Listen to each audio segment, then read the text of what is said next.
Hello and welcome to another episode of Plyn and Simpel. I'm Ross and with me is Bradwin. Hope you guys are doing well, Ross. We had to talk about rugby. Indeed. We have a Springbok rugby today here and we have a cap here as well, so as props. So Yes. every time we shoot it, hopefully we can do this. Okay, yeah. Just to set the mood right and all of that. But yeah, no, Brad, it's our first time doing it on video now, so we're excited about that. And what a game to review. The Springboks 67-30 beating Argentina. Man, that was a massive game. Just your overall thoughts on it. Okay, so I was streaming the game and I felt like, I'm not gonna lie, I think at one stage it was 6-9 and I think it was the 31st minute. And I was literally saying on stream, this is either gonna be one of the boring games, because I was thinking people who paid money to go and watch the game, how boring they must be. I know some of those games are tough. I expected it to be, but I'm not gonna lie, watching it and reacting to it, it wasn't good. And somehow it picked up. I would have never thought we would win 67-30, bro. It's like the Springbok team that played in the second half, that was a different team. And I'm not even talking about World Cup team. I think this team that we have might be the best team we have. And that's obviously with some injuries, so some players can come back. But yeah, I think it's the best team. And to just go a bit more on like how I feel like yesterday's game, I know it might be something controversial to say, but I feel like yesterday a lot of things happened, and because of that, it might be one of my favorite games ever. Because, like I said, like we will get more into it, but I'm just gonna say Sacha, man. Like I just wanted to say on that, it was definitely for me the best performance I've ever seen from a Springbok fly-off. And I know Sacha is 23 years old, he's young, lot of expectation on him, especially now, because he's announced himself to the world now. And he scored 3 tries, had a cross kick assist for Kobe for a try. Sure. And then Kobe! Justin Kobe, come on now, 10 kicks that he kicked, over 10 out of 11, just missed 1. And just the way he commanded that game, for me, just showed the maturity of him. I was thinking last week, or the previous game we played against New Zealand in Wellington, which obviously we won record score. But when I saw the team come out, I was so nervous that, yes, Sacha was 10, Mani was on the bench. I have trust in those guys, but I was so nervous that we don't have that backup of a Pollard there. And in this game again, yes, we had the record win against the All Blacks, but again, we didn't choose a Pollard on the bench. And we know Pollard, 2 World Cups. He's our go-to, yeah. He's our go-to if things don't go as well. You know, and again, they didn't pick it, but a guy like last game, Mani showed he can command and he can win a game when Sacha unfortunately went off with the injury early on. It was Mani's game, Mani and Willems actually, I should say. Willems was man of the match then. But now Sacha, he had his opportunity. He had a full performance. He played the whole game. And it was really, he was the star of the game. Yeah.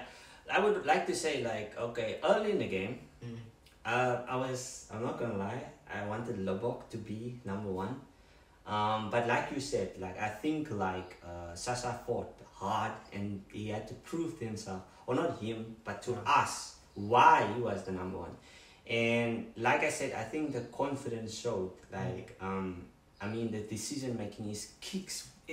Let's just go back to that kick for Kobe. Oh gosh. Bro, Kobe was running and it literally landed perfectly in his hands. He didn't have to stretch or anything. It was in his hands and it was over. With speed on yes. it. And I don't know if you noticed yesterday, but I felt like the ball didn't go high a lot. It was more like the ball stayed a bit like it dipped very quickly. So that just takes a lot of skill to execute. So he proved, and I feel like like we'll get later into it probably, but like he scored 37 points in one game. That is insane. 3 tries, and like you said, 10 out of 11 conversions, like, or kicks. Oh, bruh. And that was what Lubbock did, like for us, like against New Zealand, not like but I'm saying that the consistency, but like he was doing well with his kicks, and we need that a lot because, like we also mentioned, Pollard is that player that we always go to, and we have to. Yes. So now, like I said, like even mentioned in the stream yesterday, I felt like the mantle was kind of like passed on now to Sacha, and I feel like Ras is trusting him more now, and. Like I said, I feel like people shouldn't be like, I want Mane Nabok and I want this. I feel like at the moment, they're just playing well. If Mane is the number one, then he is. I don't want people to, say like Sacha is the number one and he must be the only one. I feel like they play different, have different skills they can offer. Yeah, so with regards to Sacha, but I just want to say like, man, bro, like yesterday, it was a wild match. It was bizarre. We will get into the whole Kobe bizarre thing that happened, and bro, I have no words. Like, but let's move on. Look, I get you. I think for me, just a last one on the fly-off spot.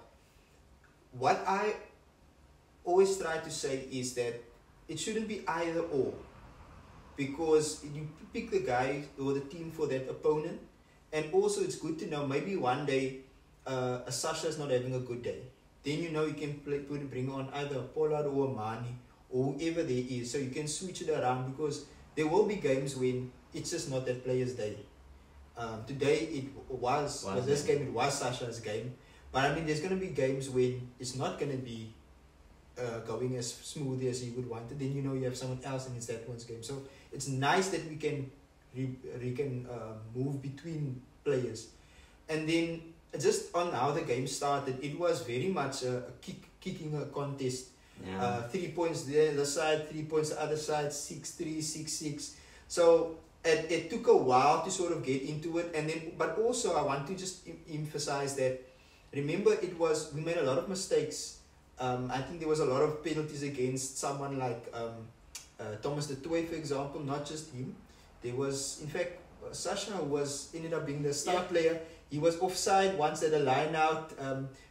Penalties. Can I say something about it? That's why I felt like Mane should have played, because I was like, at that stage, we didn't know that what was coming. Yeah. Like, you know what I'm saying? So I feel like with you saying like Sacha, I feel like he came and he just turned around. It was like he grew into the game. Yes. And I also watched the post analysis, and they were mentioning that like a lot of people obviously wanted like that rugby from the get-go, but I feel like we have to acknowledge sometimes that like sometimes you have to break down a team, and like it takes time to break down a team, because I felt like at one stage it was even, like with Argentina, South Africa, it was they score, we score, and all of a sudden we just like went and I like your point that you bring up, because if you remember, our first game of the championship, rugby championship, was against Australia, and we lost that game by so many points. But if you can remember the first 20 minutes, we were on top of them. We scored how many tries? You remember? Probably the best rugby played, but we couldn't keep up that intensity. Too many speculative passes, offloads here and there. And we didn't grind down the team. With this performance, yes, we had some mistakes and stuff that we did, but how can I say? Our attitude was to, let's first earn the right to pass, to play the ball. Let's first dominate up front, scrums, breakdowns, get all those basics right. Then it allows the backline to, the platform to play the game that they would want to play.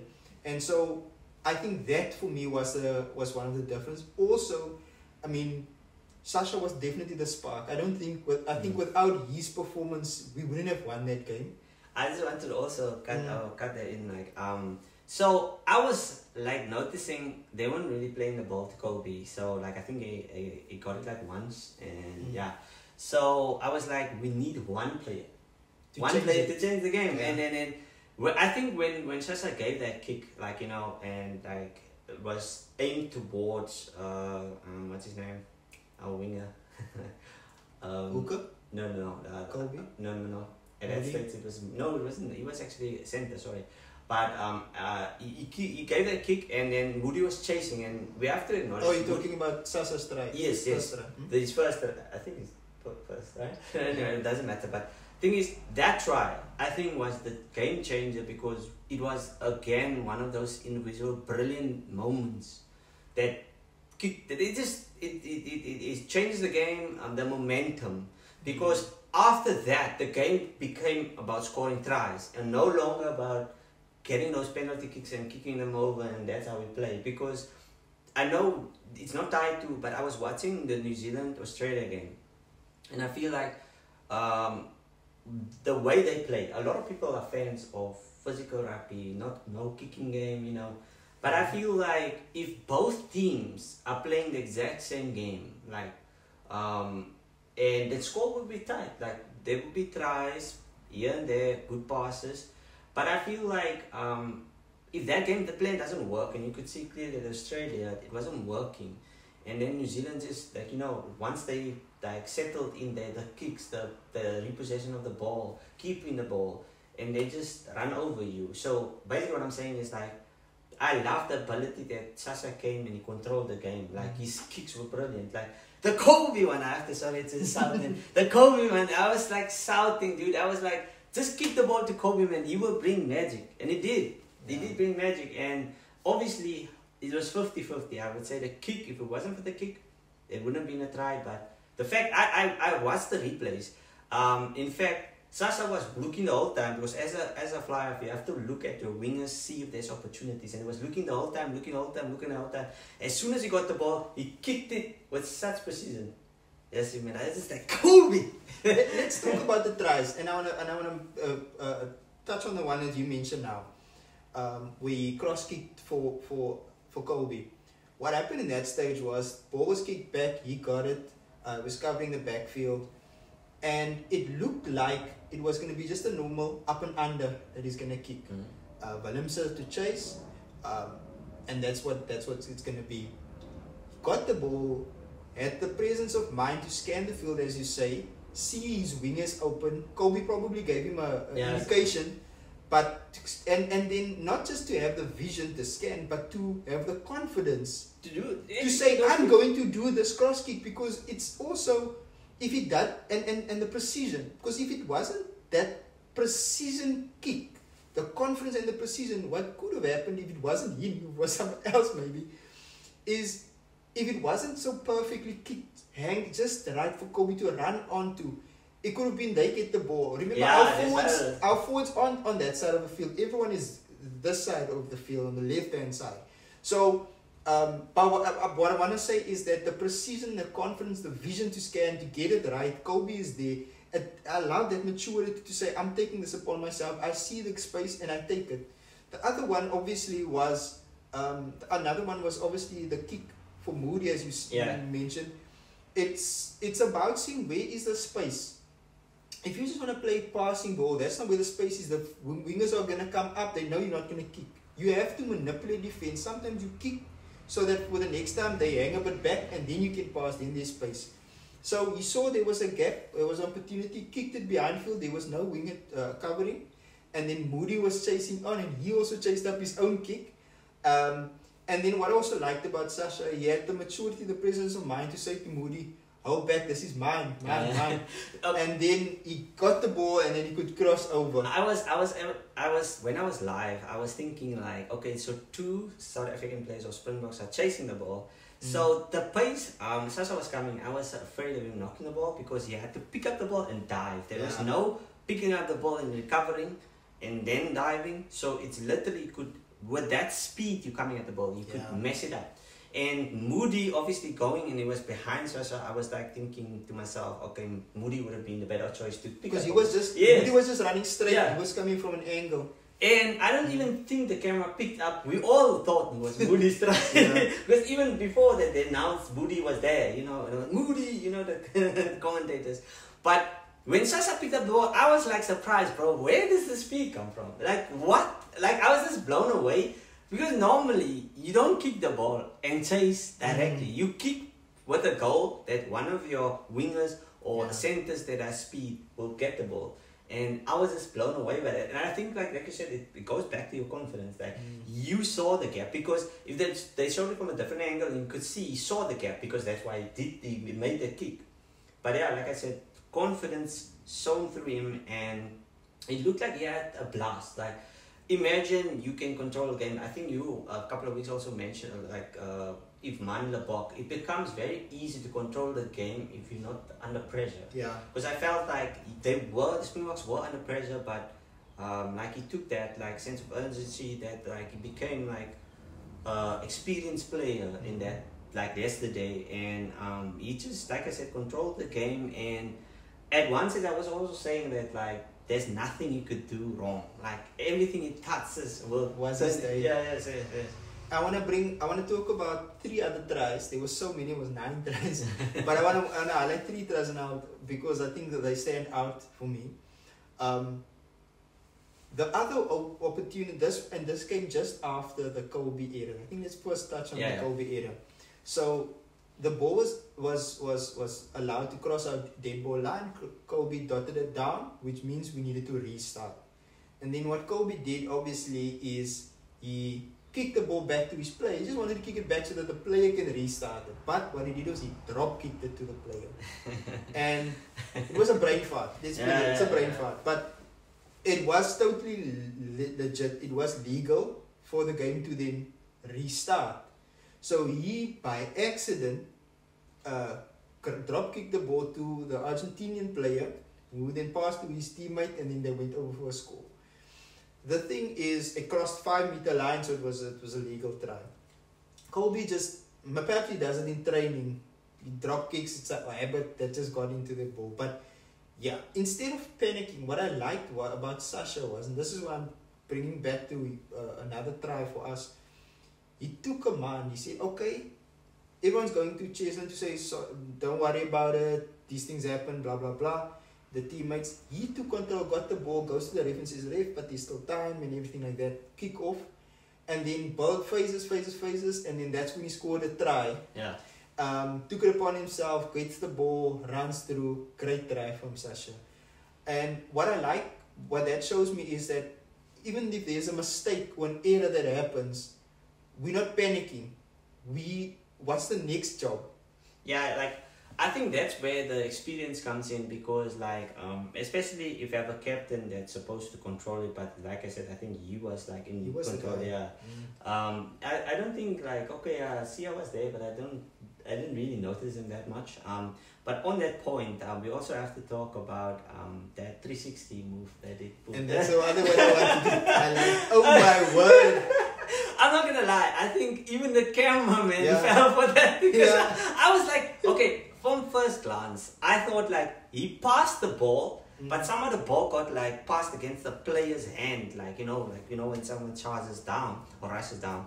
And then I just see the man goes in and scores the try. But that is signs of a man that is confident in what he does. Like, I mean, like, he knows he has speed, he knows he has agility, he knows he can step, he can pull moves like that. And in post-commentary, he was mentioning that he has done it before, so he wanted to do it again. So, and it was moments like that, like, I feel like, if we look overall on the Rugby Championship, I feel like this has been the best one I've witnessed. Yeah. Like, from each team, like, winning one and losing one, and now South Africa is the only team that has won back-to-back matches. But every game, I didn't watch all of them, I'm gonna, like, not lie, but I watched all the South African ones, and I think most of them the New Zealand ones. But I feel like every game has either brought something to a very special Rugby Championship, especially South Africa or the Springboks, who has something to prove. They have to defend the title.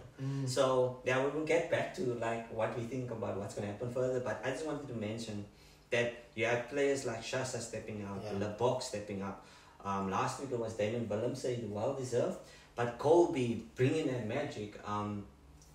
We had like debutants, or not debutants, but new players like Ethan Hooker, who stood up, and now he played a second time and he did well. Like, he wasn't like there's another try we can actually talk about. Like, if you want to say something, we can move on to that try. Which one? The try of Peter Steph the 1,000 offloads and poppers and team try. Yeah, it was a team try. But I do want to mention that like Ethan Hooker could have gone himself, but I felt like him drawing in the players and then popping it off then to also Mani's pass, man. Yeah. Mani's accuracy of his pass so far to get it. Because the thing about that is the pass beat some defenders from Mani. To get it to sometimes you can see there's a guy who's open, but to get it to him so quickly in seconds. Yeah, because you have a small gap before they close the fence, and like I said, you would want someone like Ethan Hooker there because he can draw in players, and then Peter Steph there. Steps the guy, gets another one, offloads to Peter Steph, and obviously that closer where you're not going to stop him. Yeah, definitely. Just the last try that I wanted to highlight was the one from Mani Lebok. Oh yeah. Yes. So I have to talk about Mani Lebok's try as well. Okay. Because Mani came on after a superb performance by Sacha and gets an opportunity also to make his stake on the game. Bizarre moment where he gets the ball and it just opens up in front of him, steps, and he just gets through. And I feel like, for me, what that shows is that, you know, it's double trouble. It's not just one game. Yes, Sacha was obviously the star of the game, and he deserves his plaudits. But then you get a guy like Manu who comes on and inflicts even more harm to the opponents and stuff like that. So that, for me, was just nice to see how players are complementing each other, how people can make individual brilliance out of nothing. Yeah, and I feel like you need that. And that's what it brings me back to what I was mentioning earlier about New Zealand and Australia is like, if a game plan doesn't work, you need at least one player to say like, listen, I'm going to try something like Mani. Like, you know, no one expected him to do that. And also, like, I feel like sometimes you just got to get confident and do what you need to do and show up. It was literally yesterday. Like, if you wanted to shine, and this brings me to a point. Like, we can touch on now. But I want to talk about Moody. Like, he's still easing into the position, but I feel like he has so much potential. And yesterday, when people were like confident and I feel like he just made some mistakes that I felt like he should have taken. Like, I just want to mention. I'm not to eat on or bash on the guy. He still has a long way to go. Like you said, he could be potentially our best 13. But like I said, but we still have isn't it Jesse Creel there? We have Jesse Creel there. What I liked about Moody was, there was this one he hit out of the line and he hit the player. I think it was Cinti or Chocobars, I'm not sure, but he came out of the line, made a read, and the player knocked the ball on. And what that shows for me is that he's taking that ownership, when to go, when to pull back, setting in that line of defense. And also there was a moment where he took charge and he was speaking to the players, the forwards and stuff. And for me, it shows, yes, we have a Sacha there, but it's not just a Sacha who's taking ownership. A guy like Keenan Moody, who, yes, he's been to the 2023 World Cup, 2023, but he's always been that squad player. He's never been really, if it's big games, he's never really in the squad. Maybe he's on the bench, but he's not really our first choice or that. And now we have a situation where he gets an opportunity, he makes his voice count, his presence count. That's the other thing you mentioned, Jesse Creel. What happens now with our next game, which is also important, again against Argentina. We're going to play in England, in Twickenham. That is almost like a final, because if we win that game, we win the Rugby Championship. This is now Caden's second back-to-back start as a number 13. Do you play him again? Do you go back to Jesse Creel? Where Jesse has been probably the majority of the games this year he's been a 13, and obviously been the 13 last year as well. Do you go back, and 2023 for that matter, but do you go back to that? Do you give him another go? Do you put him on the bench? What's your take? Generally, your centers aren't really like players you want to like change, like in mid game. So I feel like give Kane Moody like the chance to play, because like I said, like I'm not against Jesse Creel, and so he has the experience, but like if you're looking forward and potential like that, like Moody has, I want them to play more. I believe keep Jesse there, because I mean it's not like I feel like it's like you want to start Jesse or bench Jesse? No, bench, because so you want Jesse to play but just on the bench next week. Yeah, because like you can give Jesse a chance, but I feel like give Moody that confidence, like keep on playing him, because the thing is, like, if you take him off now and say like, listen, you've played enough, let Jesse. Now you messing with his head again, and I'm not like trying to say anything by that. I'm just saying like he's been starting, he's been playing, and he has momentum now. Subbing him off, not subbing him, but making like by not playing, it might affect his like whatever momentum he had. I have nothing against Jesse. I just feel like again I'm in love with how everyone gelled together. Like look, Moody didn't read. Maybe I don't know. I think it's but we just continue with them. And there's technical issues. But anyway, so as I was saying with Moody, I feel like I don't know. I feel like with Moody now, it is the case where I feel like he has momentum and the team has been playing well. Regardless if he didn't score, he still made some nice tackles. Yes, he made some mistakes, but he's still there. Like, he's going hard, carrying the ball. So I feel like he can only get better. And with him on the field, you always have an option of like an extra winger, because like with yesterday, what happened with Kobe, where I felt like, but like he had to go off. So he's the only possible injury we have for next week. The player that might not play next week, we have more options available next week as well. But like I said, keep Moody. And you, what's your feel? Like, would you play Moody? Would you play Jesse Creel? What's your thoughts? Sure. For me, I think that it's great that we have given Kane 2 games back to back, and it's important games. If we didn't win Wellington, we would have probably, well, there would have still been a mathematical chance, but the odds would be against us, definitely. The fact that we won there, record score, mind you, as well, got a bonus point, but also the points difference that it gave us. The fact that we won now, again, bonus point and points difference. Kane there, number 13, and it's an important position.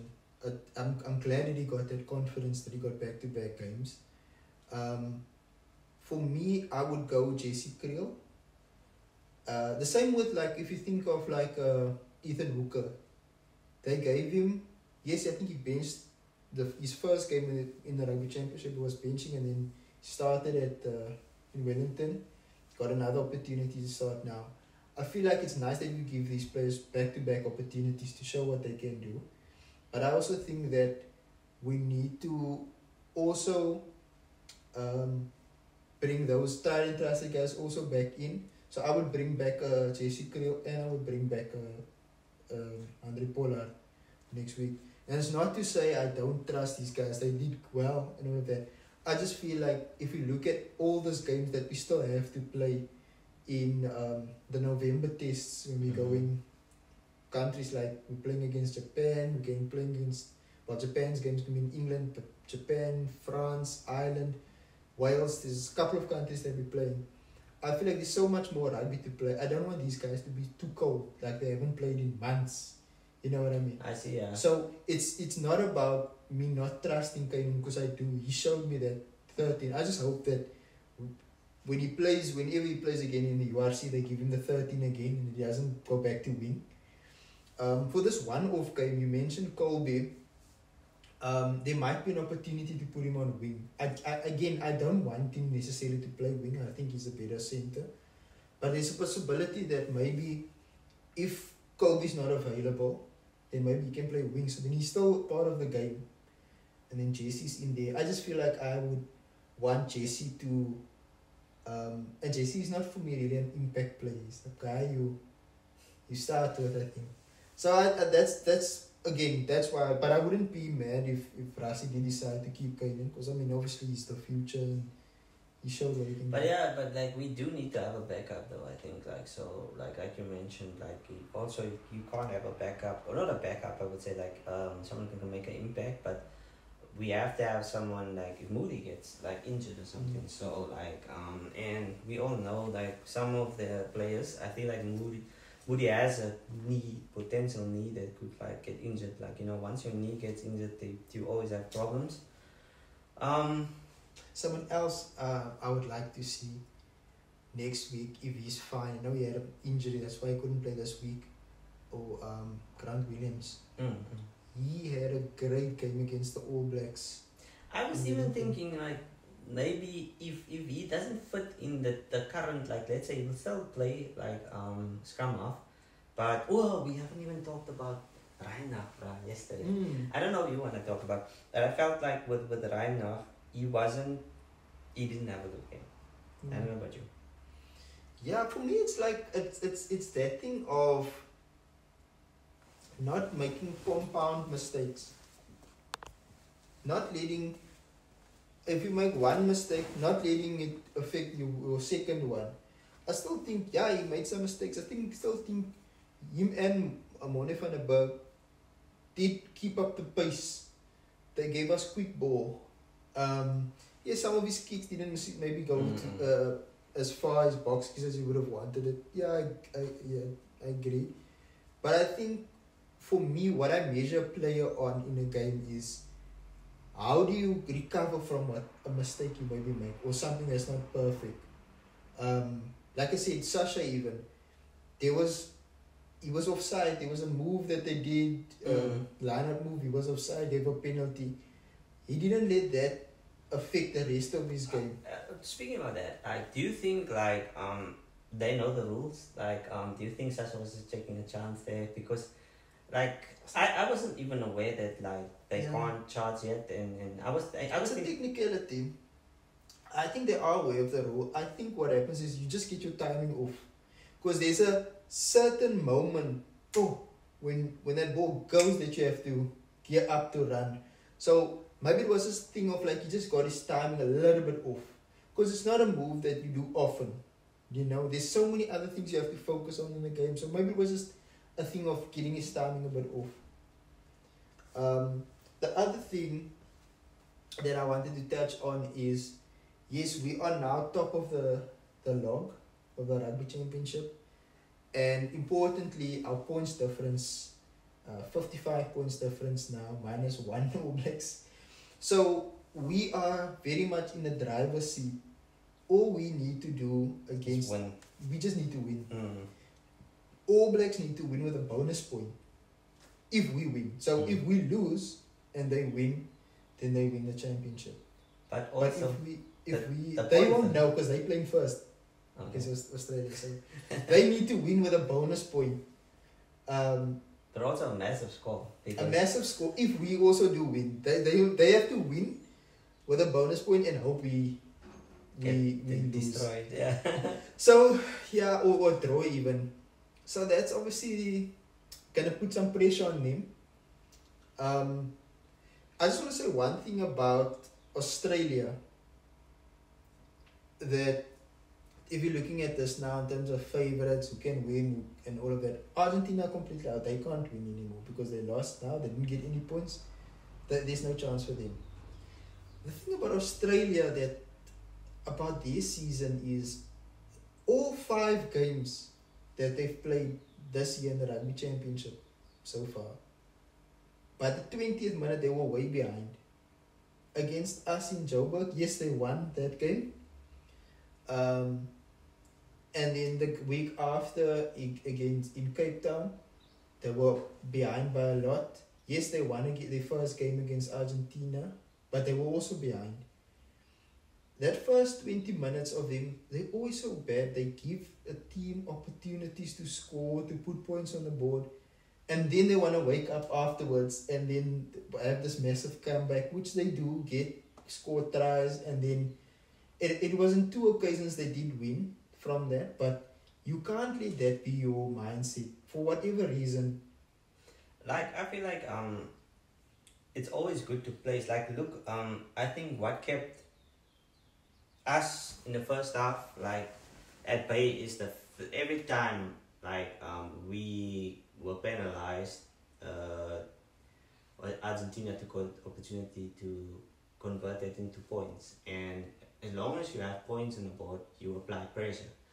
It doesn't matter, like you said, like you as a team know you can come back in the second half or whatever, but the points already scored against you is so, like, the difference is so much that it doesn't even matter if you have the mind shift or anything, because there's no time to come back.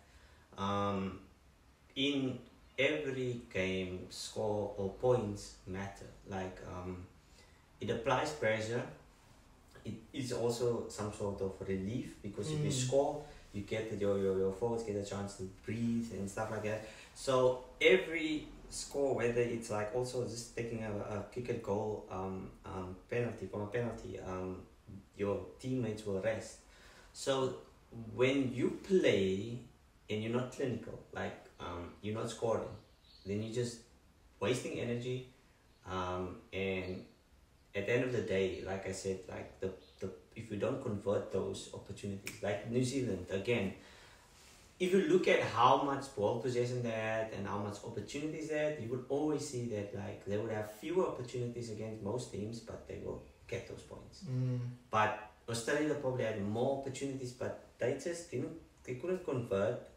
And like I feel like, as I predicted, if you play the same game against New Zealand, you will get phases where the ball just gets turned over. So I felt like with the game against Argentina, we kept the ball alive. We didn't want any player to take a chance and slowing down the game. So we just popped the ball like ever, offloads. I wonder where that rugby is. I don't see it from New Zealand anymore, bro. They do sometimes play it, but I felt like they were known for pop-offs of like pop passes, offloads, and that's kind of what kept them like breaking your line, because you don't have enough time to, but I feel like people have also maybe become smarter now, that they would allow you to gain field, and then there's no forwards to clean and protect the ball. And look, for me, I think it all starts up front, the forwards. So what usually would happen with the All Blacks is dominant scrum, good ball from your lineouts, and you are on the breakdowns, you capitalizing, you dominating there. And then the other thing is, if you with your forwards, they're making meters. So the moment your forwards dominate in those areas, you have good front foot ball for your backline to play.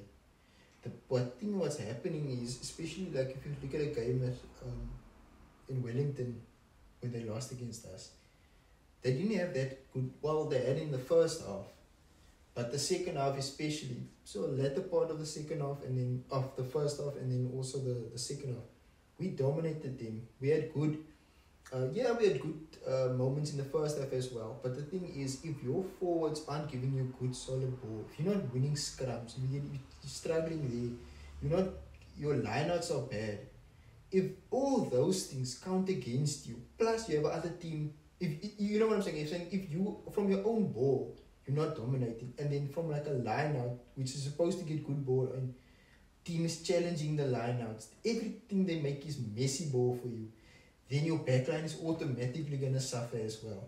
So, and that is why you remember I brought it up on a previous episode, where I think they must consider, yes, they won now, but I think there is still an opportunity for them to consider going with a 6-2 split on their bench. My reasoning is, the All Blacks' biggest strength now is their forwards.